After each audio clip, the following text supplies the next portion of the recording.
magandang hapon ng Biyernes guys. A-attend nga pala tayo guys ng cell group. Aya tayo ngayon ng ka-churchmate namin na si Ernest. Kasama nga rin pala natin si Jim Ross. Holiday nga pala ngayon kaya kami makaka-attend ng cell group. Si Brother Mark nga pala yung maglilid ng ating cell group ngayong araw. Katuwang nga pala niyan si Ernest. Present din pala dyan yung mga asa-asawa nila. Dito nga lang pala ito guys sa may Sheriff DJ Station sa bahay nila Kuya Mark. Malapit lang din dito sa Borjoman. Konti pa nga lang kami guys sa cell group na to. Hindi pa kasi kami magkakakilala yung mga uma-attend sa Fellowship Dubai. By God's grace, sana dumami kami. Nag-aya nga pala si Kuya Mark kumain sa labas. Anniversary daw kasi nila ni ate. 24 years anniversary daw kasi nila ngayon.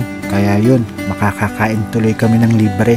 Malapit nga lang din pala yung kakainan namin dito sa kanilang bahay. Ito lang din to sa may around Borjoman. Napakasarap ng kwentuhan namin. Di namin namalayan. Hapon na rin. God bless sa inyong lahat guys. See you later.